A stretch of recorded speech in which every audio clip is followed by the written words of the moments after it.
Akash, congratulation. Thank you అండి, thank you. So అంటే మనం టాలీవుడ్లో చూస్తే బ్రాండ్ అంబాసిడర్ అంటే చాలా వాటికి మహేష్ బాబు ఉన్నాడు. సో దాని తర్వాత రీసెంట్గా చాలామంది వస్తున్నారు, బట్ ఇప్పుడు మీరు ఈ బ్రాండ్ సెలెక్ట్ చేసుకున్నారు. సో నెక్స్ట్ వాటికి కూడా సెలెక్షన్ ఉంటుంది, డిస్కషన్స్ అవుతున్నాయి అన్నారు. సో ఎట్లాంటి బ్రాండ్స్ వస్తున్నాయి? అంటే అవి ఇప్పుడే చెప్పలేమండి, బట్ మంచి మంచి బ్రాండ్స్ అయితే వస్తున్నాయి. But as of now this my first brand collaboration and I'm so happy that it's RC and వీళ్ళతో కొలాబరేట్ అవ్వడం, this young team, and I'm so happy.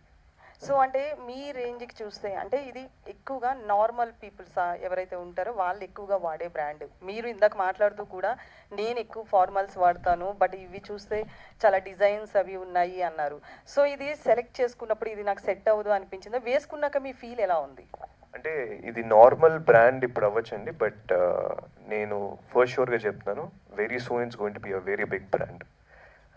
కన్ఫామ్గా వీళ్ళ బ్రాండ్ ఆర్సీ అన్నది it's going to be a very very big brand.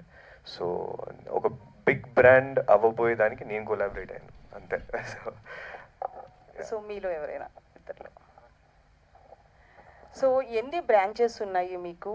అంటే ఈ రోజుల్లో చూస్తే కనుక చాలా బ్రాండ్స్ అయితే ఎక్కువ ఉన్నాయి. సో మీకు ఓవరాల్గా ఎన్ని బ్రాండ్స్ ఉన్నాయి? మీ రెవెన్యూ ఎలా ఉంది? మనకు టోటల్ 2 బ్రాంచెస్ ఉన్నాయి, అండ్ థర్డ్ బ్రాంచ్ ఇప్పుడు హైదరాబాద్లో ఓపెన్ అవుతుంది. And if you ask about revenue, ఆ 2 బ్రాంచెస్ అండ్ ఆన్లైన్ కలిపి we're doing monthly around 45 to 50 lakhs per month. And ఇప్పుడు హైదరాబాద్లో ఓపెన్ అవుతుంది కాబట్టి we should see what will be the response. Actually main customer base మనకు హైదరాబాద్లోనే ఉంది. People from Hyderabad come to Vijayawada just to buy our clothes. అది ఆ response చూసే మేము హైదరాబాద్లో నెక్స్ట్ బ్రాంచ్ ప్లాన్ చేసాం, and we're opening in this month only. So why Akash అంటే ఏం